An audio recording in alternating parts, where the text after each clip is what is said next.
Kami nak mendengar hadis tentang Dajjal dah lahir atau belum? Dajjal dah hadir. Mana bukti Dajjal dah hadir? Tak terasa saya ini sudah 8 kali datang ke Kuala Lumpur. Awal-awal sekali 2014, 2015, 16, 17, 18, 19, 20. Sudah kali yang ke-7. Saya datang setahun sekali saja setiap bulan Februari. Bulan Februari datang. Rupanya dah yang ke-7 kali. Bulan Februari. Ini saya bagi tahu supaya kita semua faham.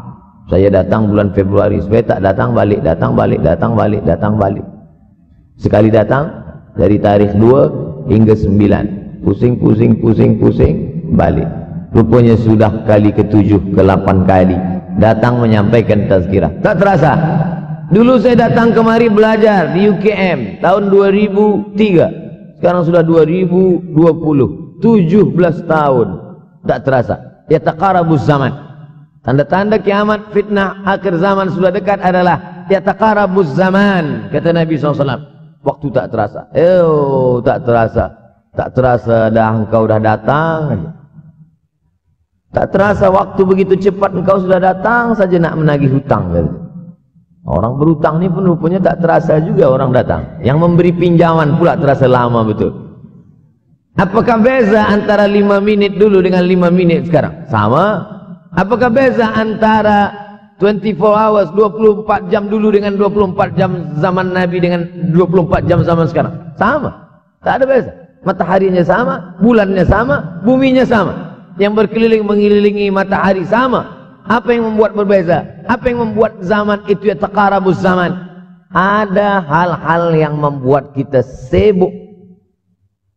Dulu tak ada google.com, dulu tak ada Facebook, dulu tak ada Twitter, dulu tak ada BBM, dulu tak ada Instagram.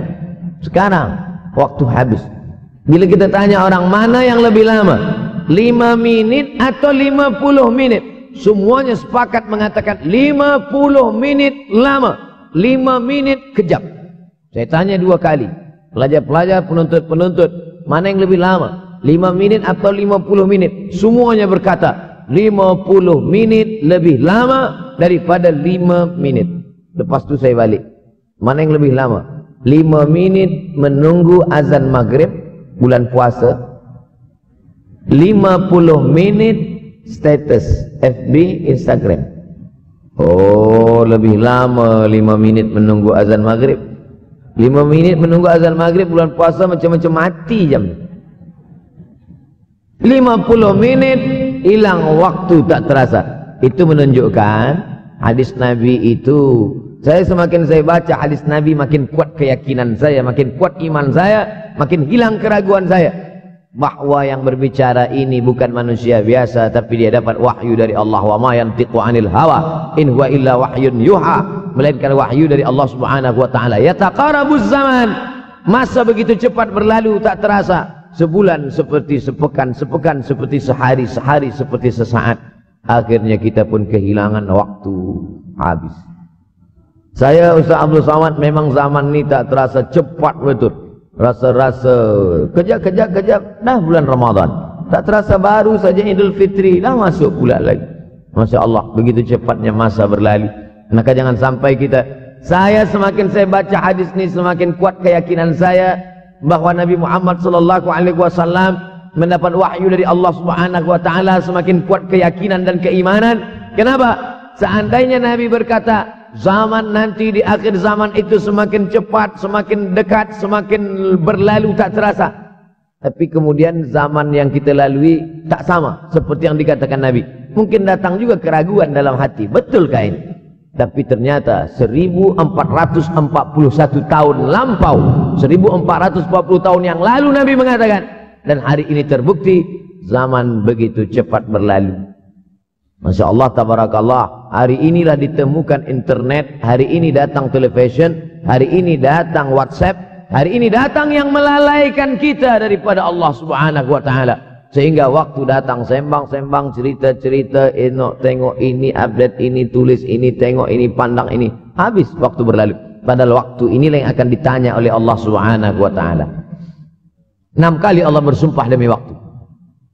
terbit fajar. Wal fajri wa layalin nashr, masuk waktu subuh. Was subhi idza tanaffas, masuk waktu duha. Wad duha wal laili idza saja, masuk waktu siang. Wan nahari idza tajalla, masuk waktu asar. Wal asri innal insana lafi khusr, masuk waktu malam. Dua kali Allah bersumpah demi waktu malam. Wal laili idza saja, wal laili idza yaghsha. Kenapa hadis ini yang Ustaz bahaskan? Kami nak mendengar hadis tentang Dajjal dah lahir atau belum? Dajjal dah hadir. Mana bukti Dajjal dah hadir? Kurma bisan tidak lagi berbuah. Bila kurma bisan tidak berbuah, Dajjal dah nak datang. Kurma bisan sekarang sudah berkurang, tak berbuah. Lalu kemudian apa lagi? Ain Zuhar, mata air dari Ain Zuhar sudah kering. Sudah kering. Oleh sebab itu, tapi manakala dulu datang Habib Umar bin Hafiz, saya hadir majelis itu, adalah seorang bertanya, Habib, ya, Imam Mahdi dah lahir atau belum? Saya tengok Habib menjawab, sepertinya dia macam tak suka pertanyaan. Kata dia, kita tak perlu mencari-cari dia dah lahir atau belum, kampung dia di mana, dia lahir di hospital mana, dia tak perlu. Yang perlu kita siapkan adalah iman dan takwa pengetahuan kita, supaya kita jangan sampai terkecoh, supaya kita boleh membezakan mana hak, mana batil, mana betul, mana salah, mana lurus, mana bengkok, mana hitam, mana putih. Sehingga dengan istiqomahnya kita beribadah ini, kita boleh membezakan mana Al-Masih yang original, yang asli, mana Al-Masih Ad-Dajjal. Makanya tadi sebelum salam kita berkata, Allahumma inni a'udzubika min adzabi jahannam wa min adzabil qabri wa min fitnatil mahya wal mamat wa min syarri fitnatil masihid Dajjal. Membaca, menghafaz 10 ayat di awal surah Al-Kahfi. Siapa yang menghafaz 10 awal ayat, hadis lain mengatakan 10 akhir, 10 awal 10 akhir, elok dua-duanya. Tapi Masya Allah, tabarakallah, anak-anak kita yang pakai jubah, pakai sorban putih ini, daripada tahfiz Quran, mereka tidak hanya menghafaz 10 awal 10 ujung, dari awal sampai ujung dia hafaz, 30 juzuk dia hafaz. Mudah-mudahan anak-anak kita penghafaz Al-Quran. Allahumma ja'al abna'ana wa banatina min huffazil Quran wal hafizat. Jadikan anak-anak kami menjadi para penghafaz Al-Quran, ya Allah, supaya selamat dia daripada fitnah Al-Masih Ad-Dajjal. Tapi saya pilihkan hadis tentang yang 5 ini. Dengan 5 ini kalau kita amalkan, insya Allah Allah akan selamatkan kita dari fitnah akhir zaman ini. Yang pertama, manfaatkan waktu, kerana waktu di akhir zaman ini yataqarabuz zaman. Kerana waktu semakin dekat tak terasa, hilang, berlalu. Maka isilah waktu ini dengan ibadah. Jangan sampai ada waktu yang kosong. Duduk sejenak kosong, berselawat. Allahumma salli ala sayyidina Muhammad wa ala ali sayyidina Muhammad. Allahumma salli ala sayyidina Muhammad wa ala ali sayyidina Muhammad. Sempat-sempatkan ambil wudhu, solat duha walau 2 rakaat. Sempat-sempatkan sebelum tidur malam, solat witir 3 rakaat. Supaya tidur kita sentiasa dalam wudhu, dan kita sempat solat witir. Andai mati kita malam itu, insya Allah mati dalam keadaan husnul khatimah. Usolli sunnatal witri 3 rakaatin lillahi ta'ala. Nanti malam jaga tidak witir lagi, hanya tahajud saja. Sempat-sempatkan solat tahajud. Elok amat sangat baik solat wudhu 2 rakaat. Usolli sunnatal wudhu rakaatain lillahi ta'ala. Selepas solat wudhu, solat sunat taubat. Solat sunat taubat rakaatain lillahi ta'ala. Selepas solat sunat taubat, solat sunat hajat. Solat sunat al-hajat. Selepas itu barulah solat sunat tahajud 8 rakaat. Nak tambah lagi 10, 12, 14, elok, tak salah, karena dia tiada batasan. Adakah sahabat Nabi yang melakukan ini? Ada. Qatadah bin Nu'man, dari selepas Isya sampai azan subuh. Imam Ahmad bin Hanbal, dari selepas Isya sampai azan subuh. Bahkan mereka menghatamkan Al-Quran dalam tahajud mereka. Maka bahkan ada imam yang disebut dengan As-Sajjad, kerana banyak sujud kepada Allah Subhanahu wa ta'ala. Kerana akhir zaman ini godaan begitu besar. Dulu orang tengah malam tahajud, jam 2 malam, jam 3 malam dia bangun. Kerana dia membaca hadis sab'atun yudhilluhumullah. Ada 7 golongan yang mendapatkan naungan Allah. Yauma la dhilla illa dhilluh. Hari itu tak ada naungan kecuali naungan Allah. Rajulun, ada seseorang, zakarallah, dia berzikir mengingat Allah khalian di tengah malam, tak ada manusia. Fafadat ainahu, menetes air mata. Maka yang pertama ini, jangan sampai kita kehilangan waktu, karena al-waktu kasaif. Waktu ini seperti pedang. Illam taqta'hu qata'aka. Kalau tidak kau patahkan dia, kalau kau dapat pedang, patahkan. Sebab kalau tidak kau patahkan, dia yang akan memotong engkau, mematahkan tulang-tulang engkau. Waktu ini kalau tidak kita manfaatkan, kita akan ditanya tentang waktu, kemana saja waktu yang sudah kau pakai. Inna sam'a, pendengaran, wal basar, penglihatan, wal fuad, hati, kullu ulaika kana anhu mas'ula. Semua akan disoal, semua akan diminta tanggung jawab di hadapan Allah. Kemana waktu yang sudah aku bagi dulu engkau pakai? Yang pertama nanti ditanya, la tazulu qadama 'abdin yaumal qiyamah. Kaki anak Adam tidak akan bergeser, tidak akan beralih dari tempat tegaknya pada hari kiamat, hatta yus'al, sampai dia disoal, sampai dia ditanya. La tus'alunna yauma idzin 'anin na'im. Banyak yang akan ditanya nanti, tapi Nabi bagi tahu di antara yang akan ditanya dari sekian banyak nikmat itu 4. Yang pertama, an umrihi fima afnah. Umur kemana engkau habiskan? Hari ini ada anak-anak muda belia umurnya 17 tahun. 17 tahun habis menghafaz Al-Quran. 17 tahun habis iktikaf dalam masjid. 17 tahun habis berzikir, berjubah, bersorban, mengabdikan ilmu, berkhidmat kepada ulama. 17 tahun habis. Tapi ada pula yang dibalik, 71 tahun habis.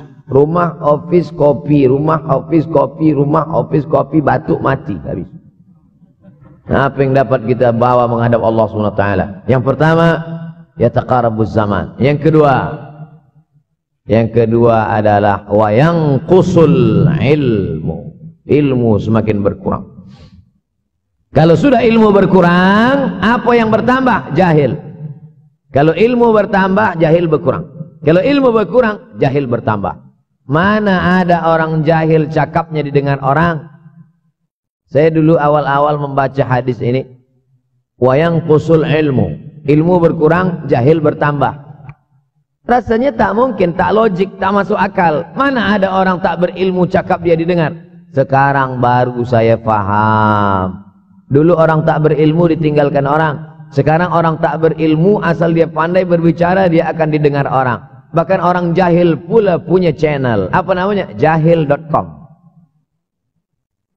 Orang jahil punya channel. Banyak pula follower dia daripada follower kita. Banyak pula viewer dia daripada viewer kita. Sebab apa? Sebab yang menyaksikan tiada berilmu, yang berbicara tiada ilmu. Oleh sebab itu maka kita galakkan menuntut ilmu di majlis-majlis ilmu. Untuk apa Abdul Somad sudah berumur 43 tahun pun masih pergi juga lagi ke Sudan belajar? Apa yang nak dicari ini? Tak lain tak bukan, mudah-mudahan kita termasuk orang yang sampai akhir hidupnya mencari ilmu, insyaAllah. Saya datang kemari bukan niat mengajarkan ilmu. Saya datang ke Malaysia tetap niatnya belajar mencari ilmu. Man salaka tariqan, siapa yang melangkahkan kaki melalui suatu jalan, yaltamisu fihi ilman, siapa yang melalui suatu jalan niatnya untuk mencari ilmu, sahalallahu lahu bihi tariqan ilal jannah, dimudahkan Allah jalannya menuju surga. Innallaha la yantazi'ul ilma intiza'an. Innallaha la yanzi'ul ilma intiza'an. Allah kalau mencabut ilmu, bukan macam mencabut pokok kayu dari tanah. La yantazi'ul ilmu intiza'an. Allah tidak mencabut ilmu macam mencabut pokok kayu dari tanah hingga ke akarnya, tidak. Lalu bagaimana ilmu ini dicabut? Biqabdil ulama. Dengan matinya ulama, maka habislah ilmu. Meninggal Imam Syafi'i, berkurang ilmu. Meninggal Imam Nawawi, berkurang ilmu. Meninggal Imam Fulan, berkurang ilmu. Maka yang hadir adalah al-juhala. Yang lebih menakutkan lagi adalah al-juhala bithawbil ulama. Orang jahil dengan pakaian ulama.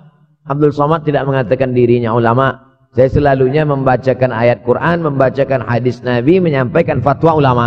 Tak pernah saya berceramah, bertausiah. Menurut saya, siapa saya? Siapa kita? Syafi'i manusia, saya manusia. Syafi'i boleh berfatwa, saya juga boleh berfatwa. Imam Syafi'i berfatwa Al-Quran 30 juzuk dalam kepala dia. Kita juzuk 30 pun kadang-kadang hilang. Imam Syafi'i balik dari masjid ke rumah, dia tutup telinga. Datang orang bertanya, Syafi'i. Ya, kenapa engkau tutup telinga? Sebab bila aku dengar dari masjid ke rumah, semua yang aku dengar masuk tu semua aku ingat. Aku takut dia ingat di dalam, maka aku tutup. Kita, yang saya sampaikan tadi pun tak ingat. Oh, Ustaz mengejek kami. Tak. Jangankan yang mendengarkan, yang bercakap pun tak ingat. Nasib baik datang orang Jepun mengingatkan kita. Nah, ini, nama dia Sony. Manusia ini lupa. Oleh sebab itu maka yang kedua akhir zaman, wa yanqusul ilmu makin kurang. Maka bersyukur anak-anak yang dimasukkan ke rumah tahfiz. Kalau ada rumah tahfiz di kampung biasa, kalau ada rumah tahfiz di desa, dusun biasa, tapi ada tahfiz di tengah kota besar Kuala Lumpur, masih ada lagi rumah tahfiz Quran. Siapa yang mewakafkan rumah tahfiz? Siapa yang memberikan beras? Siapa yang memberikan duit? Siapa yang memberikan belanja? Siapa yang mengirimkan ustaz? Masya Allah, tabarakallah. Maka ini semua mudah-mudahan kita istiqamah semuanya insyaAllah. Supaya apa? Supaya lahirlah anak-anak kita yang alim, berilmu. Karena ini makin banyak orang jahil. Al-taw bi ghairi ilmin, memberikan tazkirah, fatwa tanpa ilmu. Dhalla wa adalla, dhallu wa adallu, sesat, menyesatkan. Kalau setakat sesat saja, ini sudahlah sesat, menyesatkan. Na'udzubillah. Masuk yang ketiga. Yang ketiga adalah wa yanqusul ilmu, setelah habisnya ilmu-ilmu ini semua dicabut oleh Allah Subhanahu wa taala. Lalu kemudian setelah ilmu dicabut Allah Subhanahu wa taala, wa yulqas suh. Wa may yuqashuha, sin dengan hak kecil. Wa may yuqashuha nafsihi fa ulaika humul muflihun. Siapa yang selamat daripada sifat syuh, itulah orang yang beruntung. Hayya 'alal falah, mari kita menuju keberuntungan, kemenangan. Siapa orang yang menang? Selamat daripada sifat syuh. Ada orang menerjemahkan syuh ini pelit, bakhil. Bakhil ada yang lebih parah daripada bakhil. Syuh. Bakhil ini, bakhil tidak ingin memberikan uangnya untuk orang lain. Itu bakhil. Dia ada uang 10 ringgit. Uang itu hanya dia makan saja. Dia tak mau walaupun setengah sen kepada orang lain. Itu namanya bakhil. Kalau syuh ini, duit dia simpan, duit orang pula dia makan. Nah itu syuh. Jadi lebih parah lagi. Oleh sebab itu kalau sudah ilmu ini dicabut, orang menjadi jahil, maka datang penyakit syuh yang ketiga. Apa itu syuh? Hubbud dunya, hubbul mal, wa tuhibbul mala hubban jamma.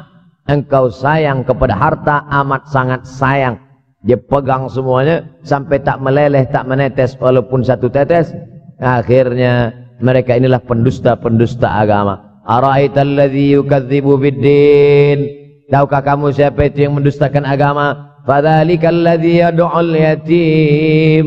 Mereka itu yang membiarkan anak yatim. Wala yahuddu ala ta'amil miskin. Dia tidak mempedulikan makanan orang miskin. Sebab apa? Bukan sebab tak ada harta, sebab syuh. Kenapa syuh?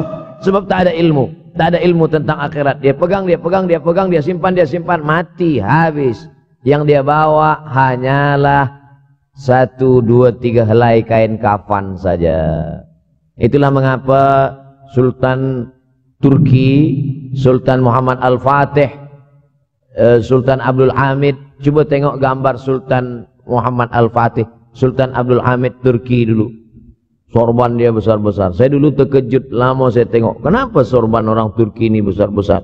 Lama-lama saya baca, rupanya sorban orang Turki itu kain kafan. Tuan-tuan, balik dari sini beli kain kafan 2 meter. Ikatkan kepala, bawa sembahyang. Supaya ingat mati.